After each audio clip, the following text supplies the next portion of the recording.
Good evening, everyone. I'm Debbie Jarvis, Senior Vice President of Corporate Relations here at Howard University, and welcome to this edition of the Gwendolyn S. and Colbert I. King Endowed Chair in Public Policy Lecture Series with Donna, Brazile.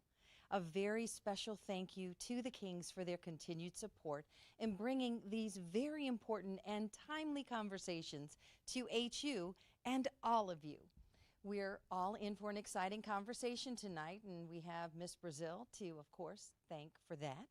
Joining her tonight, Keith Boykin, New York Times bestselling author and CNN political commentator. Also joining the conversation, Dr. Ravi, Chair, Howard University's Department of Political Science. On behalf of Howard University, thank you, Mr. Boykin and Dr. Perry. And now, Donna Brazile.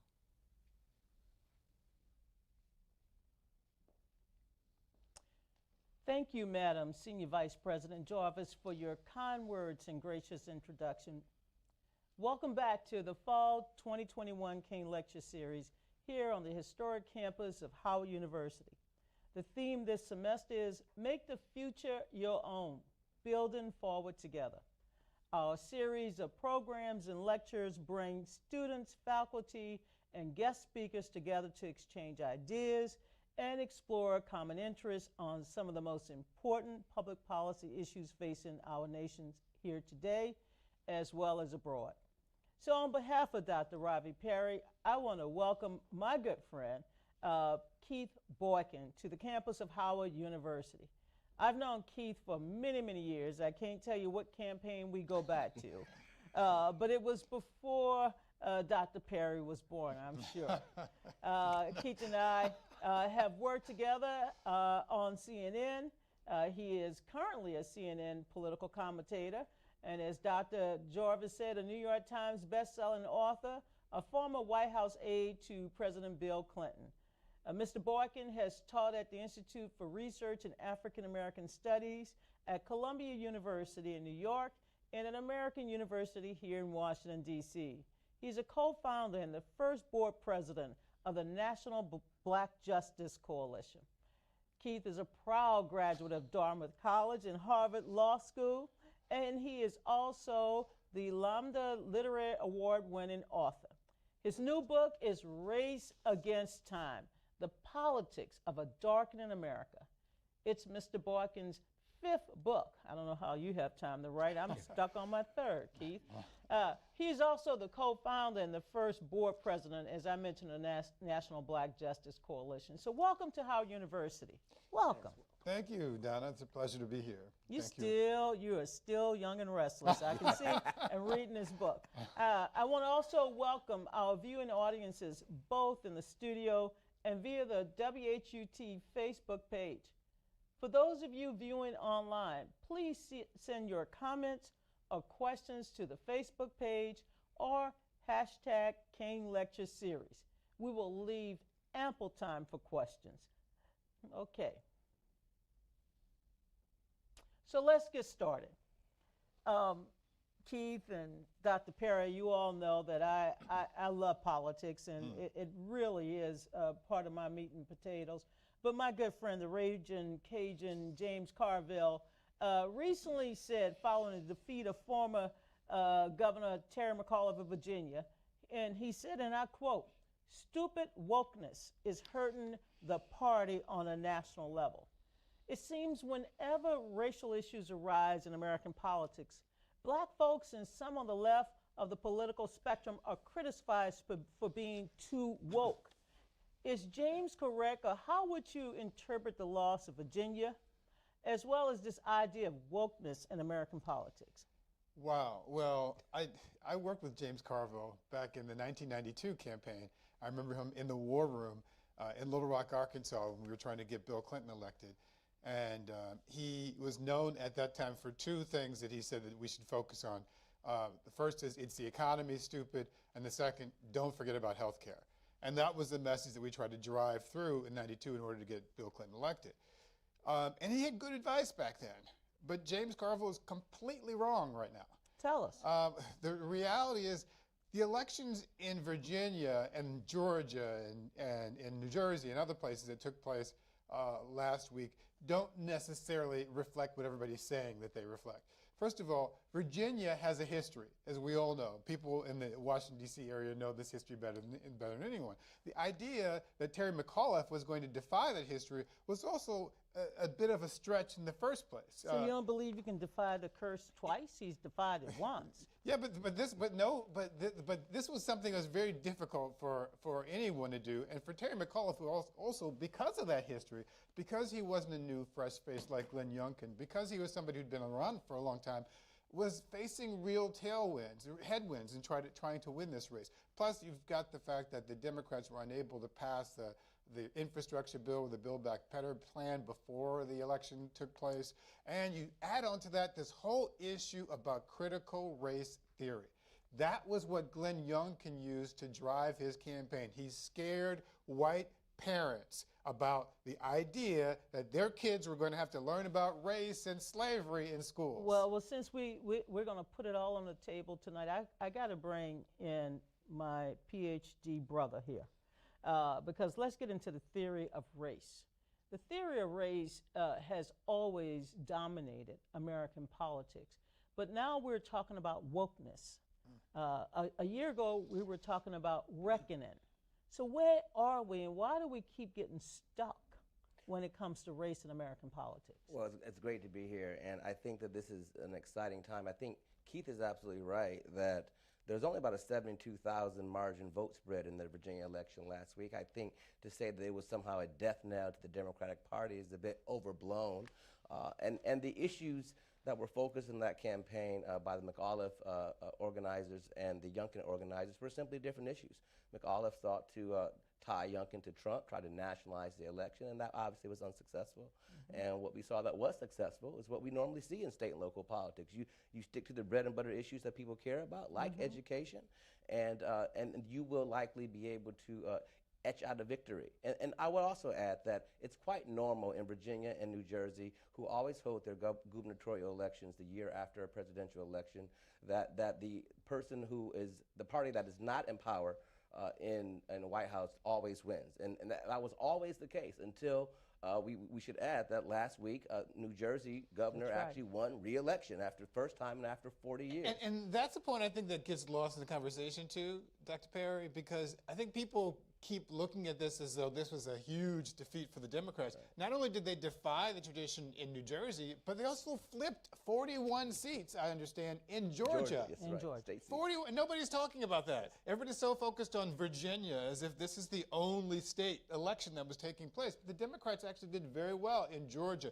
They did very well in New Jersey by maintaining that seat, and they did well in other places too. Yeah, I mean, let's just go ahead and put on the table that we now have a black mayor in the city of Pittsburgh. Yes, we have a black woman mayor in the city of Durham, North Carolina, Asian female in Boston right. and Seattle. So and a black woman in Tacoma, Washington as well. Exactly. Black women, black men, people of color people rising. Of color, yeah. But Keith, your book is called "The Politics of a Darkened America: The Race Against Time." What is the race against time, and what made you choose that title? Well, if you look at what's happening in America right now, ever since Barack Obama was elected president in 2008, white America knew that white male supremacy, to the extent that it existed for 200 years, was being challenged. Every American president up until that time had been a white male. White men are only 29% of the population. Suddenly we have a black guy elected to the presidency, and people start to be very concerned about what does this mean for the future of the country. We're now in a country, we've not only had a black president who served for 2 terms, we've had a woman who ran for president and got more votes than the white man who defeated her. We also have a country where the Hispanic population is growing so rapidly that in several states, in up to 5 states, they will be the majority in the next 3 decades. We have an Asian American population that's growing rapidly. And when you think about all those different changes that are happening, and you think about people who are invested in the old power structure, a lot of them are very afraid of that change. Right. So we have this happening on 2 levels. One is on the ground level where people are so upset that they're engaged in fighting microaggressions and even having an insurrection at the United States Capitol to stop this change from happening. And then we have it on a sort of a higher level where public officials are passing laws to make it harder for black and brown people to vote, to disenfranchise us, to make sure that they maintain their power long after they no longer are the majority. Because here's the real issue. By 2044, according to the Census Bureau projection that came out shortly before Donald Trump ran for office, by 2044, white Americans will no longer be the majority of the population. That's right. And that is what frightens them. And Dr. Perry, clearly young people are the majority of voters now, but the changing demographics in America, what does that mean for the future of people of color in this country? And how do we leverage our power? Oh, yeah, that's a great question. What Keith just described, what happened during that period as part of a backlash in young generations against much of what we call in political science the backlash to the rise of Obama, the white racial resentment that rose. We had this theory, this idea known as wokeness that became popular, and this idea of staying woke. And I always try to remind students and young people that it's important to stay woke, but it's also important to stay awake. And by that I mean that it's important for us to keep our ear to the ground on the issues that are actually happening so that we are empowered in order to implement the change that we actually want to see. This is a Democratic Republic, and it's important for young people in particular to understand that government is only as good as those who choose to participate in it, and it requires grassroots participation. It requires also electoral participation, and we do see in some young sectors of the community, and also in some black community youth groups as well, a complete detachment from the Democratic Party of today, a disinterest in the two-party system in general. And they're right. They have a reason to be disaffected and disillusioned because they don't see the kinds of progress that they anticipate, that they expect. And if Democrats want to make good on those demographic changes, where states like Florida and Georgia and Texas are becoming browner and blacker, and I would argue more beautiful, those states are going to have the chance to flip and turn to be blue, quote unquote, and have more Democratic senators elected, and perhaps even in 2024, but certainly perhaps by 2032 might flip blue. And that will only though occur if those young people choose to vote blue and not green or something else. Well, look, Keith, you went to law school with Barack Obama, and you voted for him twice. Right. I mean, you wrote in the book, because I had to underline it, both on the chapter on accountability and one other chapter, you said that he was unable to push a black agenda forward as president. Can you explain why? Well, there's a lot of reasons for it, but one of them is because that was never his intent. You know, Barack Obama came in office, and I think partly because he had only been elected senator in 2004. By the time he's elected president in 2008, he still sort of reads sort of as a blank slate to a lot of people. And that gives him a lot of room to be interpreted in different ways. And so you have these sort of different messages from him, the hope message and the change message, illustrated by the posters that were famous in 2008. And Barack Obama comes in, and he said he wanted to be a president for all America. Remember, if you go back to his 2004 convention speech, he says, there is no red America or blue America, there is the United States of America. Now, I don't know too many people who really believe that, but that was part of the mythology that Barack Obama promoted. It was about unifying the country. And what happened is he came in and he realized, I think he realized very quickly that he couldn't unify the country because there were a group of people out there, mainly the Republicans, who were determined to prevent anything he tried to do. Even when he tried to bend over backwards to cater to their needs, they still would not allow him to do it. But don't you think that's just part of the regular partisanship or the polarization that we've seen since the 1980s? We have seen, I'd say we've seen it dramatically in terms of Congress and the president since the 1990s, probably even more when the Bill Clinton administration. But what happened with Obama was focused almost directly on race.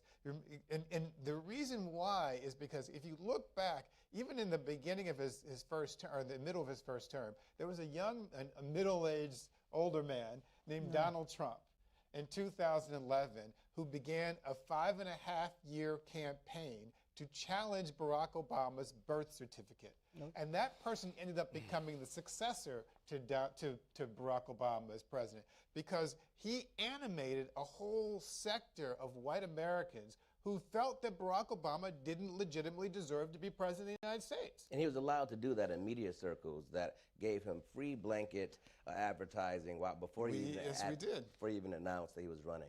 But does that explain why he was unable to push a black agenda? Well, that doesn't well, there's two different things, what he was able to push and what he was able to accomplish.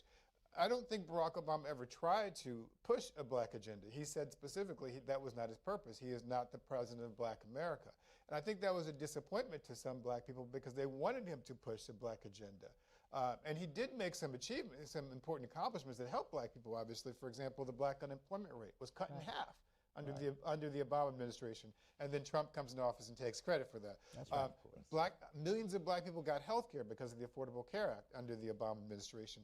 He signed clemency acts for 1,927 people, gave them either commutations of their sentence or full clemency, and hundreds of them were African Americans. So a lot of people benefited, and in addition to the criminal justice actions that took place in the Justice Department after he appointed 2 black attorneys general.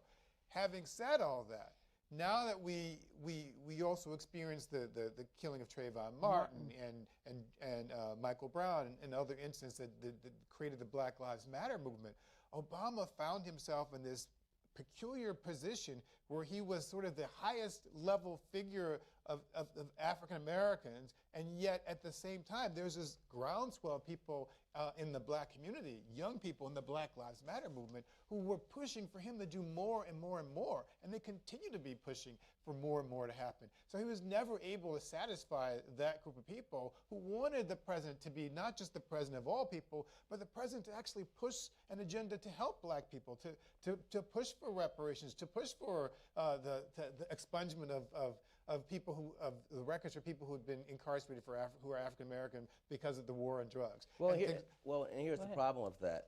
I think the issue is that those young people were not part of the so-called black agenda. I think we need to actually decide what that is. What we know is that the leaders of the national black organizations did not formally meet with President Obama to give him an agenda until the start of the second term.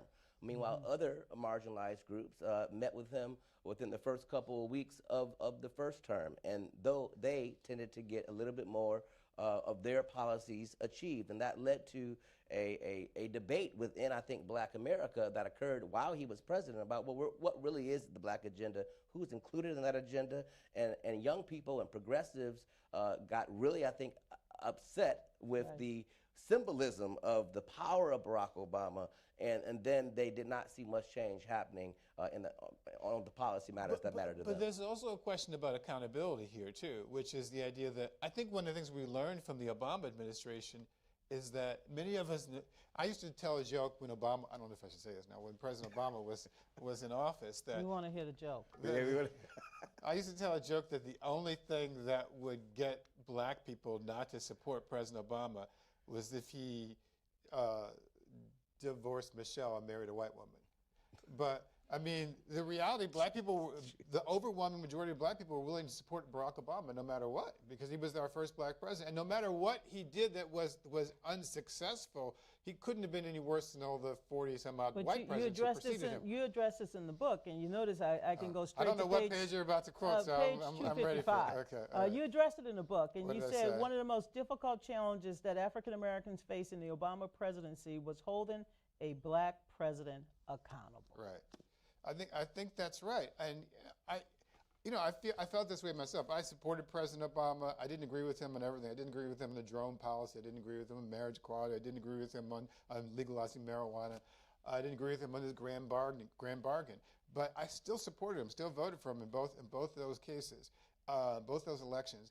And yet, even when I said something that was mildly critical of the president on CNN, people attacked me for doing that. Of course. You know, it was like, this is the dilemma. How do we as black people, or people of color even, but how do we as black people hold black leaders accountable so they serve our interests?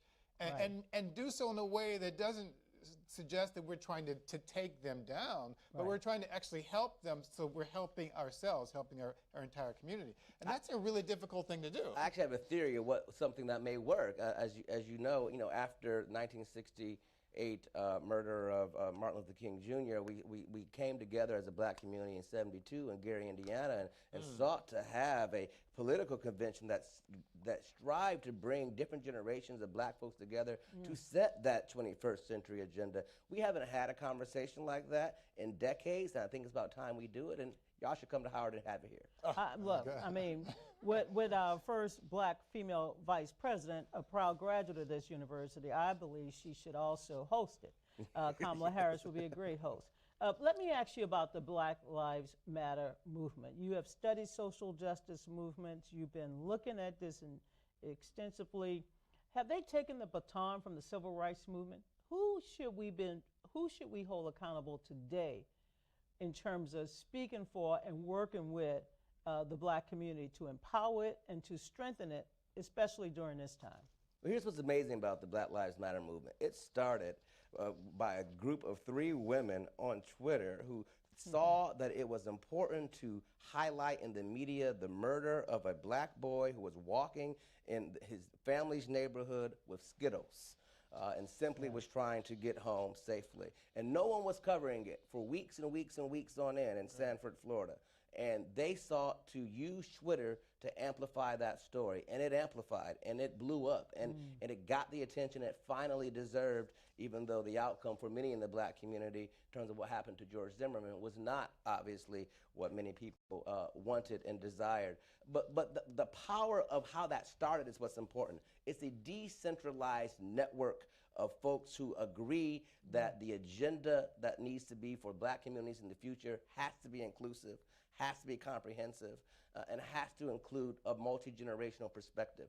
And because of that, we've seen Black Lives Matter proliferate throughout the last several presidential cycles. We've seen some of the actors participate in disruption of presidential candidate speeches and at rallies. But we also have seen them at the table, at the policy table, at the local and state level. They have worked in places like Chicago and in Cleveland and in St. Louis, and replacing what were former racist district attorneys.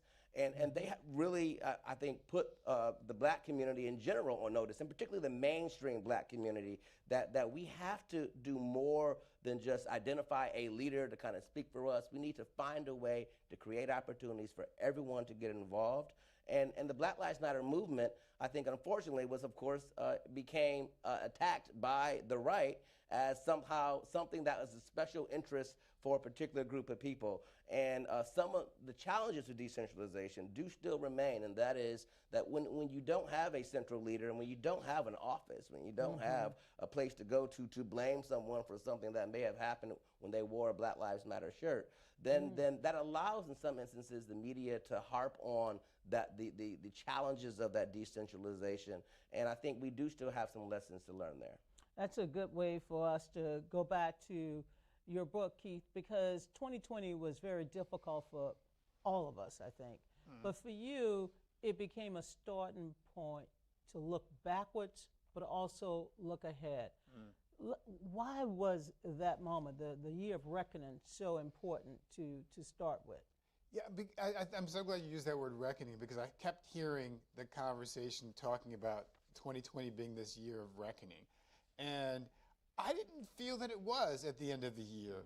I didn't feel that we as black people were any further along than we were in any other year. In fact, in some ways, we were worse off at the end of 2020. We had these 4 cataclysmic crises that took place in 2020. First, the COVID crisis, which disproportionately impacted black people from the very beginning. Second, we had an economic crisis, which disproportionately impacted black people from the very beginning. Our unemployment rate was twice the rate of white unemployment. Then we have this racial justice crisis, which is clearly about black people. I mean, not just George Floyd, but Ahmaud Arbery and Breonna Taylor, and so many other examples from 2020. And while I was covering a protest about the murder of George Floyd, I found myself arrested. I was in my apartment in New York City. I go outside into the streets of Harlem. I follow the protest, and the police come to me and they see me between them and the protesters, and they arrest me, put me in zip ties, put me in a hot van, and ship me off to jail for 6 hours simply for covering a protest. This was shortly after one of my CNN colleagues, Omar Jimenez, had also been arrested live on national television, while another one of our colleagues, a white colleague, was not arrested.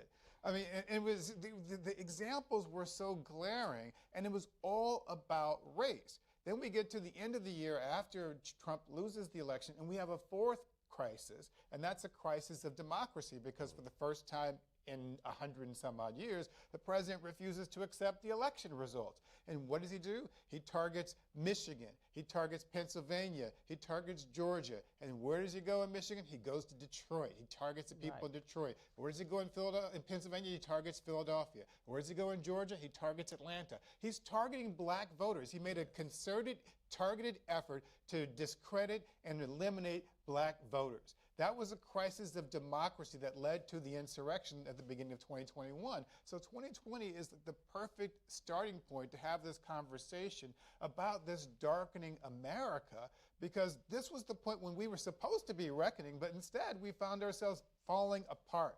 Our country is, I think our country, we talked about this in the green room earlier, I think our country is more divided now than it's been at any time in my lifetime. Probably I should say adult lifetime, because I know it was more divided in the 60s when I was a baby, an infant. Yeah. But I know that our country now is so divided. I think we are potentially at the precipice of a civil war. Are we at that point, Dr. Perry? I think that we are, and I've seen that, unfortunately, that expression a lot with folks who are older, folks who are younger. My dad's 88, about to be 89. He has argued in many ways the same thing. A lot of my young students, my nieces and nephews, have argued that they're fearful of what may happen. The targeting of black people, I think, is what's really making people uncomfortable about their government, and really they're unsure about what they can do to change that. And the targeting that started with Donald Trump's attack on Barack Obama's birth heritage. That targeting continued, as Keith just noted, and I think he did it in the 2020 election because it worked in 2016, as we know, because black folks were targeted by Russia overwhelmingly, according to the bipartisan Senate intelligence report, as it relates to misinformation. And here at Howard, we are working with the Knight Foundation on a $250,000 grant, a team of great scholars, interdisciplinary here, working on how D.C. voters, of course, most of whom are African American, were in fact misinformed in 2016, so that we can help explain how folks may be not misinformed next time. Because targeting is going to continue. This is race in America. This is the oldest game in town, and so we have to learn not how to necessarily try to eliminate targeting, because that may not happen, but how we respond better as a result of being targeted. And if we don't do that, then I think that the consciousness of a fear of what a civil war might look like, I don't think it's obviously going to be boots on the grounds, at the Mason-Dixon line, but certainly an ideological and a racial civil war, a Cold War, is already in the midst right now. Before we start taking questions from our amazing students here on campus, and I want to remind them to come to the center, we will have a mic, and you can introduce yourself and ask these two amazing gentlemen a couple more questions. Give them some more hard questions, but here come an easy one. Okay. Very easy. Okay. Are you guys watching the trials today, the three trials unfolding? I have to go online to watch the trial down in Georgia. Ahmaud Arbery trial? Oh, that's it's not an Ahmaud Arbery trial. It's a trial of the people who murdered Ahmaud Arbery. The people who murdered him. That's correct. And then earlier today, it was live on all of the network television. Kyle Rittenhouse in Kenosha, Wisconsin. And of course, the Unite the Right rally down in Virginia that led to the death of Heather Hiley and many, many more. This is not an easy question. But I mean, are you watching how you're interpreting this? And is anybody paying attention to the underlying racial dynamics in all of these three trials?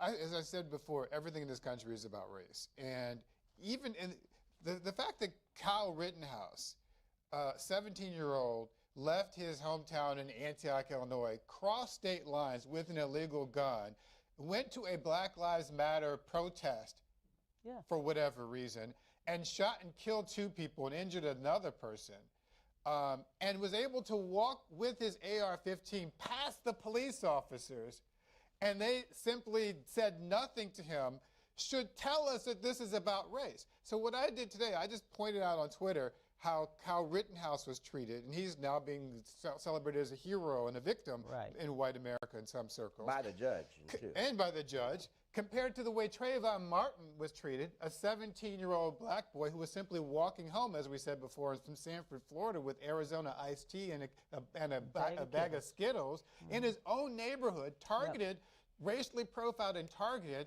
He did not have a gun. He wasn't carrying an AR-15, and they called him a thug. What does that tell you about the racial disparities in the way we see young black people and young white people in America? Yes, this is about race. The whole Kyle Rittenhouse case, the Ahmaud Arbery story, the Unite the Right rally, it's all about race. And the reason why people are talking about critical race theory is because a lot of white Americans don't want to recognize just how important and central a role race plays in American life still today in 2020. And I want to come back to you on critical race theory because, again, that issue was used or weaponized in the state of Virginia in the most recent election. But let's go back to the trials before we get to critical race theory. Are you watching these trials, and what are you seeing that maybe America is not seeing or understanding? Well, I'm seeing my blood pressure get higher and higher, and America can't see that. And that, you know, it is, it's quite just disturbing to see constantly the American justice system.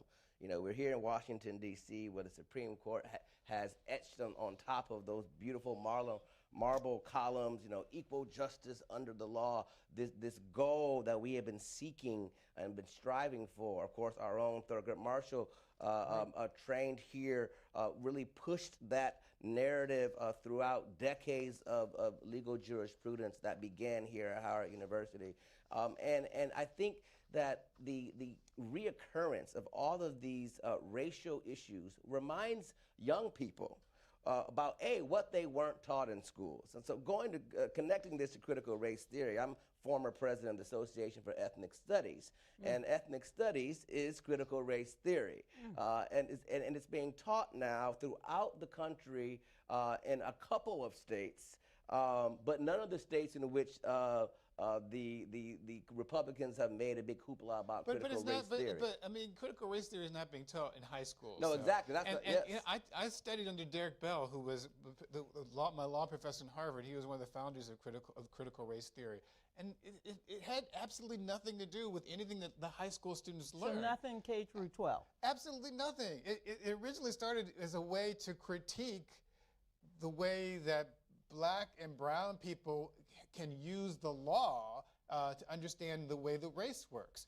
But it had nothing to do with primary education or secondary education. So we it's a complete fabrication. Should we start banning books like this? Because they're already doing that. They're already trying that. They're already trying that, but no, we shouldn't. And correct me if I'm wrong, but my general layman's understanding, because I'm not a lawyer, of critical race theory is that it's a project, it's an idea. It's a concept that says that we cannot view the law as racially neutral. And of course, if you're black or brown or Asian or red or yellow, whatever color you want to imagine in America, you know from its inception. In fact, before its inception, before we were even a country, we had racial codes in Virginia that separated the races. And so we know that the legal system has forever been a racialized system.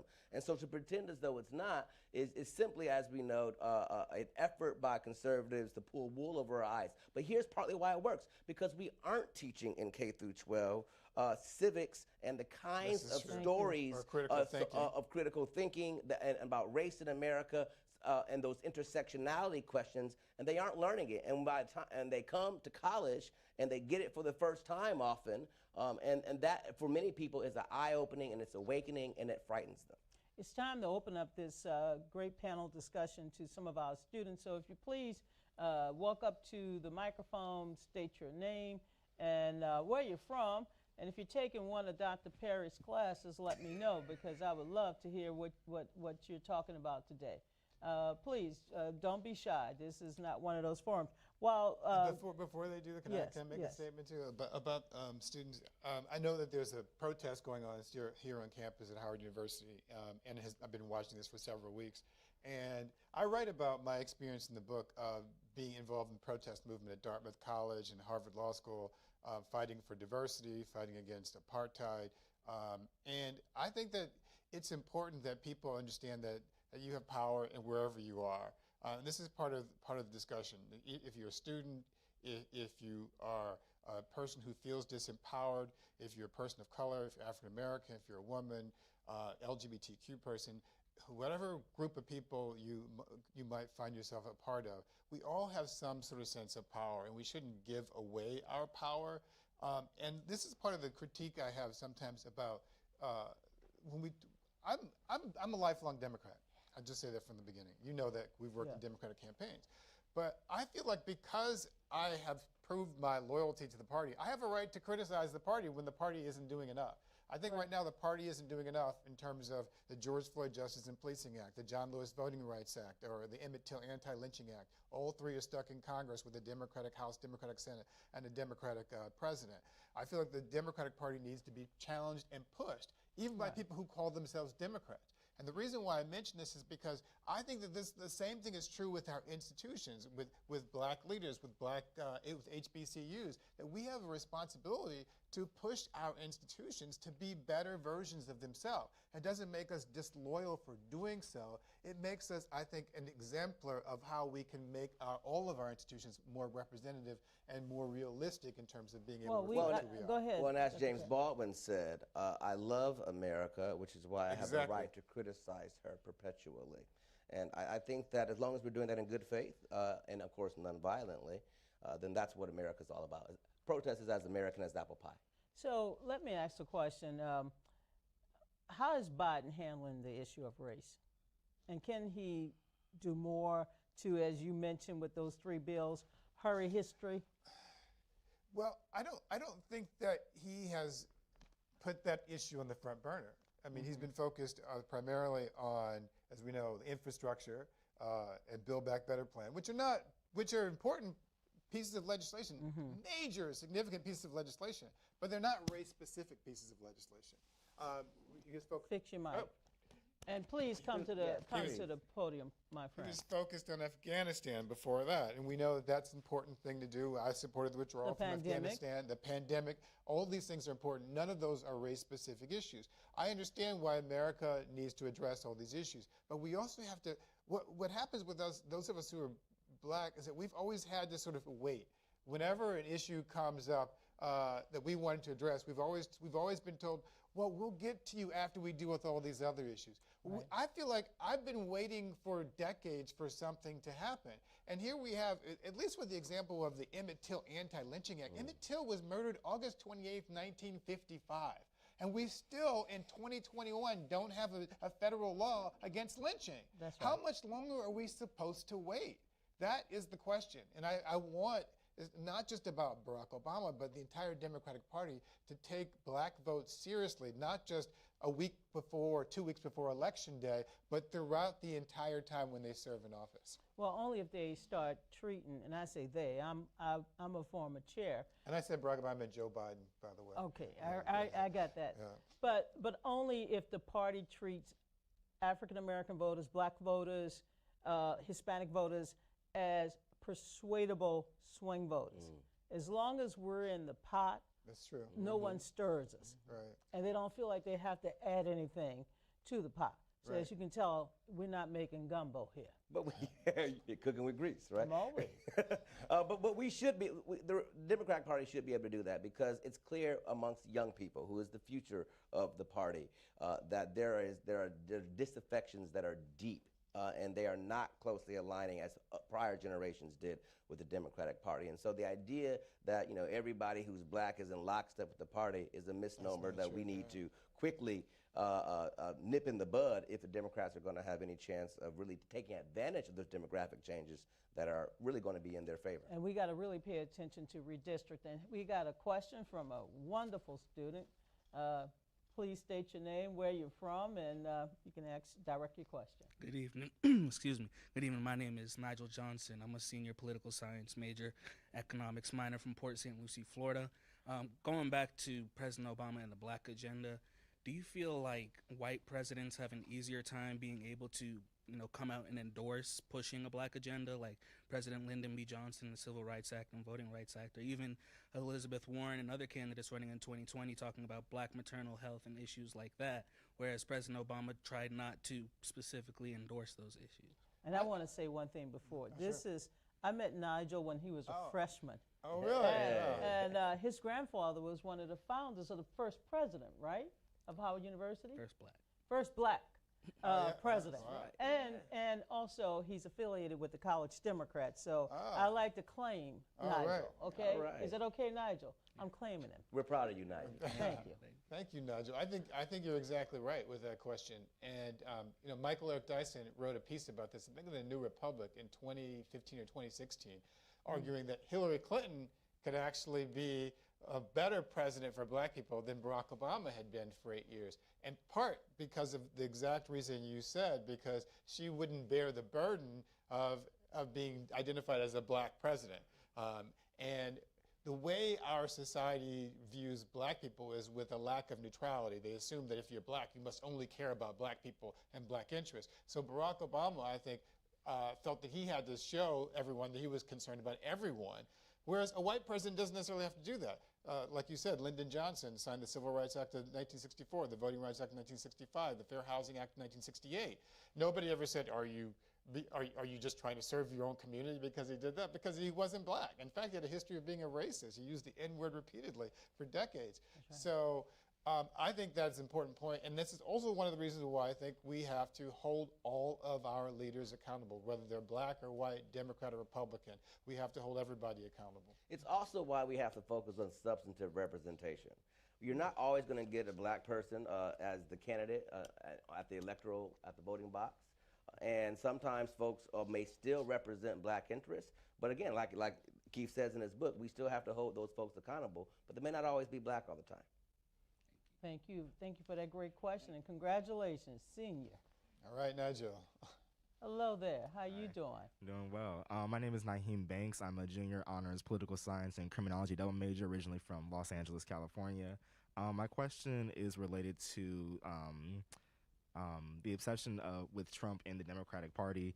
I know recently, since we've taken back, the House, the Senate, and the presidency, we've used this excuse that we can't get nothing passed, like the lynching bill, the For the People Act, George Floyd Justice and Policing Act, and even in Virginia, we suffered heavy losses because we just kept talking about Trump instead of actual, change, actual legislation. So I just wanted to see your all's opinion on that and how to move forward with the Democratic Party in general. I just want to say I want to congratulate you for following the news.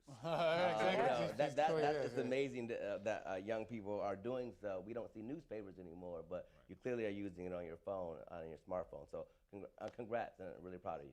Is it Naeem? Yes, sir. Oh, yeah. I think you're right, too. We can't just focus on Trump.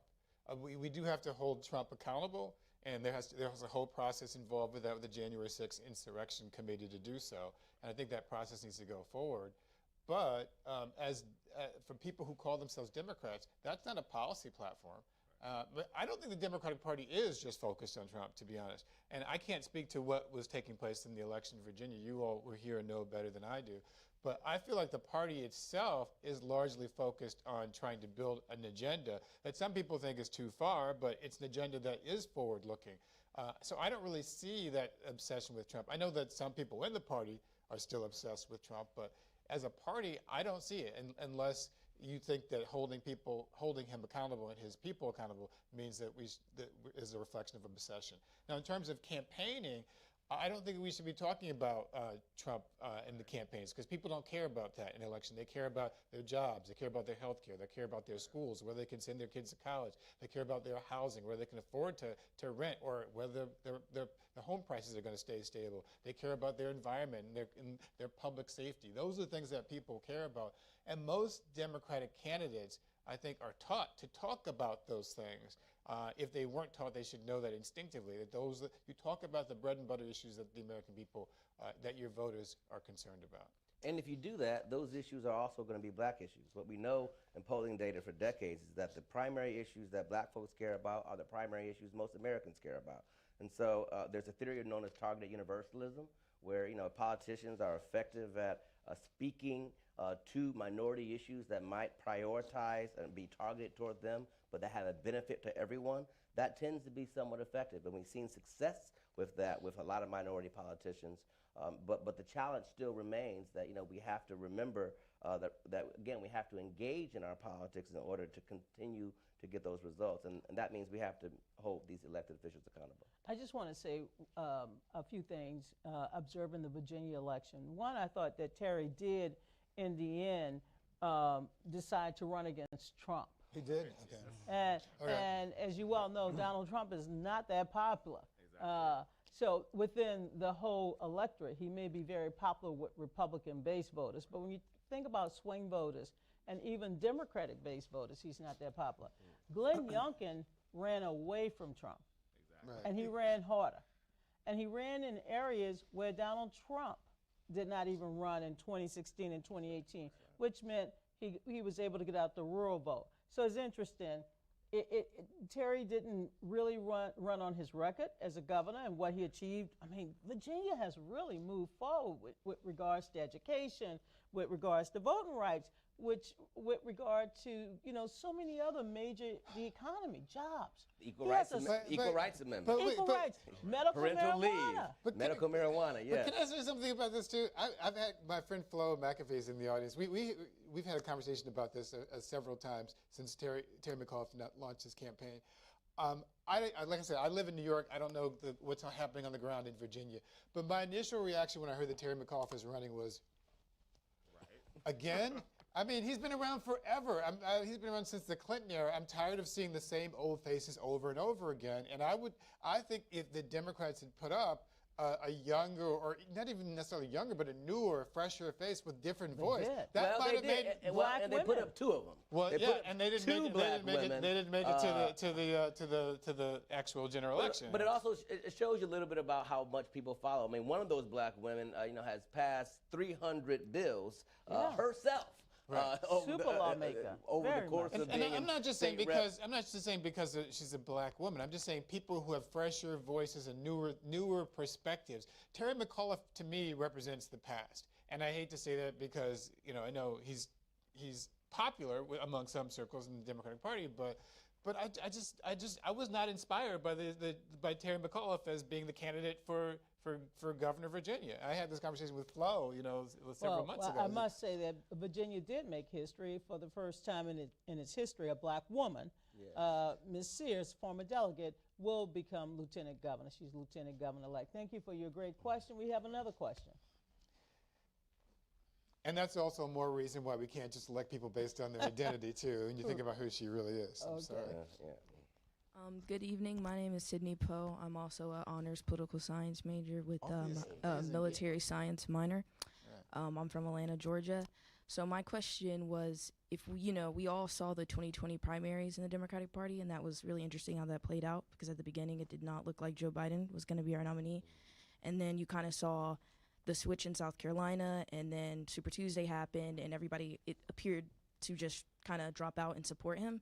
So my question is, what do you guys think is going to happen after Biden? And you kind of just mentioned it, and this is what I'm thinking, is we are tired of the same old kind of like white guy that's been around for the past 30 years. But there is also a majority of the party that isn't really necessarily like comfortable, it appears, like to get someone younger or to get like a black female. Okay. So I guess my question is, one, who could you guys see being a person that is that but can reach to both sides? And if so, do you think that person can win? I see why you're an honors. Yes. And congratulations on your Braves. Thank you. I think that to me the first part of this question is the question of what kind of party the Democratic Party should be. And that question is when it's being debated hotly right now, which is, should the party focus on its base Black voters are the most loyal constituency of the Democratic Party. Should it focus on getting black and brown people to turn out, or should it focus more on sort of swing voters and moderate voters and middle America voters? The reality is the Republican Party is the party of white America today, and it will remain so indefinitely, I think, probably for your lifetime, unless there's some major significant change. In every recent election, presidential election since the 1960s, in fact, no Democratic candidate for president has won the white vote since 1964. We saw it again in Virginia, where white people overwhelmingly voted for the Republican candidate, and black people overwhelmingly did not. And so I don't like to say that black people are the ones who have to be responsible for saving the Union, but the Democratic Party has to find a way to mobilize black and brown voters by giving us a reason to vote. They have to do things to deliver. I mean, there's some people who are going to vote. People like me, I'm going to vote in every election.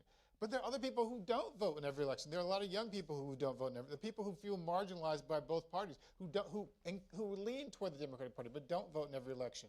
Those people have to be mobilized to vote, and you have to give them something, not just someone, but something to vote for. So in answering the second part of the question, I don't know who that one person is who could sort of bring everybody together.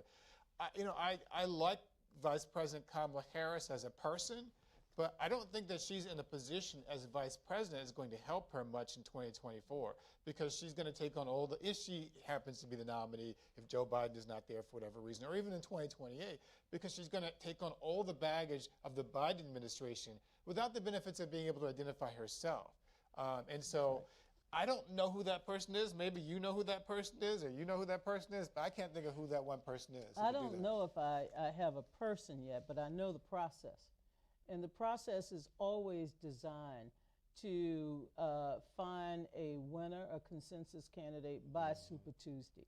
So the reason why we have those 4 early contests, Iowa, New Hampshire, South Carolina, Nevada, is to find that individual who can go the distance. And I would like to encourage young people to get involved. I've been on the Rules Committee, as you well know, for 3 decades. Did I say 3 decades? And I love serving on the Rules Committee because I believe my role is the role that Fannie Lou Hamer created for many of us. And that is to ensure that we have a seat at the table for every American, not just those who've always been at the table, but those who've been excluded from the table. And it's very important that we add young people to that seasoning, because you are the future, and without you, we don't have a recipe for success. All right, we have one more question, and then we're going to try to wrap this up. And thank you for that great question, Braves. Hi, my name is Deja Khaled. I'm a poli-sci major, and I'm from Denver, Colorado. Yes. My question is, you guys brought up the Black Lives Matter movement and how the baton was passed from the Civil Rights movement to the Black Lives Matter movement, and how 3 women kind of saw this tragedy that wasn't getting enough media coverage. My question is, you mentioned that we don't have a central leader. Do we need one, and what would that leader embody? Who would that leader be, and what would they do, and would they be of any assistance to the trials you guys mentioned earlier? I don't think we need a singular leader. I think we've grown past that in American protest politics. But I do understand why it was useful and helpful to control the narrative and to control the message. Part of the challenge with any decentralized movement is that you have multiple messages being sent out via multiple different actors, and then that can confuse the message in the broader community, which can then make it more difficult for more people to really join and support, or to even understand what your cause is all about. I do think that there are some folks who could hold the banner up of Black Lives Matter in a more leadership way if they wanted to. But I think that the power of the movement is decentralized because it's in your hands. And what we do as a disconnected network of Black folks and allies who are concerned about Black issues broadly is going to ultimately happen because young people are participating in that effort. And so I don't think we need one leader, but that one leader just may be you. Hope so. And why you? Because there's no one better. And why now? Because tomorrow is not soon enough. Amen. I agree. All right. Well, thank you for that great you. question. Final question from our student audience. Thank you Hi, so much. Good evening. My name is Alicia Smalley. I'm from PG County, right outside Washington, D.C. And my question's kind of simple. You guys have been talking about critical race theory a lot this discussion. And I was wondering, with the Duncan campaign in Virginia running on not having critical race theory and how they use that to scare white parents, like you had said earlier. In 2020, we saw the killing of George Floyd and massive protests, and I naively did think that there was going to be a change. But why do you think that white Americans are so afraid of critical race theory, especially since race is everywhere? It's on the news daily. It's a daily challenge everyone kind of sees or Black Americans struggle with. So why do you think they don't want to be educated on this topic? And you addressed that in the book. So I want you to. I have a chapter in the book about atonement, which is a chapter about white America needing to atone for the sins of the past. And in the course of the chapter, I go back and I look at Ronald Reagan, why Ronald Reagan was so popular. And it didn't occur to me until I started working on the book that one of the things that Reagan did so successfully is that he convinced white people that they didn't have to feel guilty. And I don't think that other presidents had thought about that in the way that he did before. He convinced white people they didn't have to feel guilty about American intervention and military intervention in Vietnam and Korea, and they didn't have to feel guilty about the civil rights movement and not wanting black people to living in their neighborhoods. He convinced them they didn't have to feel guilty about any of the things that America had done wrong in the past, from slavery to the genocide of indigenous people, because we are this shining city on the hill, Reagan convinced them. And I think when you get people who talk about race, it forces white people to think about something they don't want to think about because it makes them feel guilty. And so that's why whenever any black person or anyone talks about race from a position of looking at our history of race, a lot of white people are resistant to the very notion of that discussion because it forces them to come to terms with who they are and how they got there. What did my white parents and grandparents and great-grandparents do that allowed me to be here? Were they slave owners? Were they segregationists? Were they the ones who were yelling at Elizabeth Eckford? Were they the ones who were taunting the protesters at the University of Mississippi? Were they part of the problem? And even if they weren't directly doing that, were they supporting that? And that is the reality. There are a lot of white Americans. I'd say this is, again, going to the Republican Party and Democratic Party.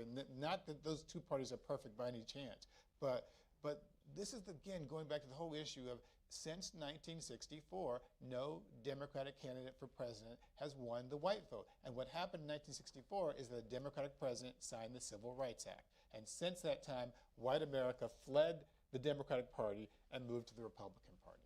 Thank you. Dr. Perry, would you like to comment on that? Well, yes, what Keith just described is known as in political science the partisan realignment of 1964, where the parties flipped and Dixiecrat Democrats became Republicans as you imagined them perhaps to be today ideologically. And so, I mean, it's absolutely accurate that we have the challenge of race in America today, in part because white folks, but I would push it a little bit further. It's not just white people. Americans are not being taught in public education what they need to know in order how to, in fact, engage effectively as global citizens.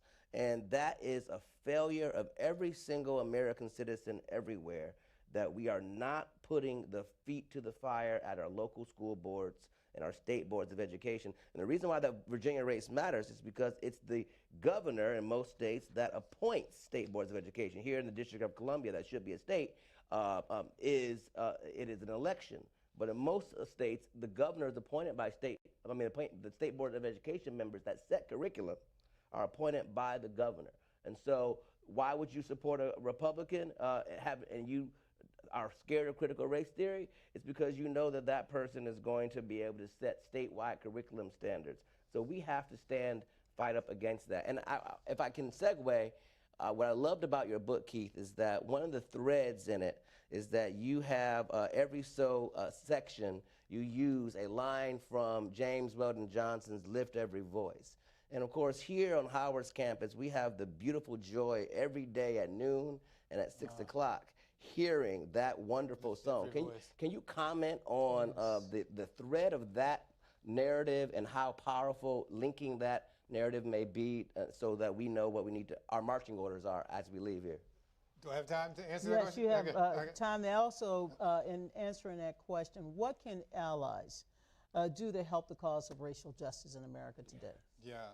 Well, the book, as Dr. Perry mentioned, is divided in 3 sections. And the first section is about 2020. The second section is about how we got to 2020. And the third section is about where do we go after 2020. And how I structured it is I used the lyrics from Lift Every Voice and Sing to sort of talk about the past, the present, and the future. And it ends, you know, with a discussion about moving forward. And that was the beauty and I think the genius of Lift Every Voice and Sing. The idea that it wasn't just about the stony road we trod, but it was also about moving forward until victory is won. So I didn't want to leave people with a sense of pessimism. I wanted people to understand the dark past that got us here, but to understand that we have an obligation, a special obligation to move things forward. I can't sugarcoat this and make it all seem pretty and nice because it hasn't always been a pretty and nice history. But I can use that history to inform myself so I know that I can stand in the footsteps, to follow in the footsteps of giants before me, to use that to advance this cause, to push the baton, to move the nation forward, to change this country for the better, to help our people to move in a direction that will help everyone prosper and become a better, more, not just a diverse society, but a better and more open and inclusive society for everyone. Thank you so much, Keith, for those great words, and thank you for writing. What a wonderful, insightful book. The analysis is excellent. The historic connections that bridge our past to our future. This is an amazing book, and as I blurbed it, you've been an eyewitness to history, and we could spend the rest of the evening talking about this book, but unfortunately, we've run out of time. So I want to thank everyone for joining us today, especially New York Times best-selling author, my good friend Keith Boykin, and the author of the new book, Race Against Time, The Politics of a Darkening America. I also want to thank Howard University's political science professor and chairman, Ravi Perry, for a very thoughtful conversation, and thank you for your great, amazing leadership. Thank you both for your insights and analysis on race and American politics and how we move forward. We are immensely proud and thankful you were able to participate in today's important conversation to help shine a light on, once again, on Black excellence, especially when that excellence stems from Howard University. Thank you to the King Lecture Series, to Gwendolyn and Colbert King, and God bless you all. We'll see you again. Thank you, Donna. You know. Thank you, brother.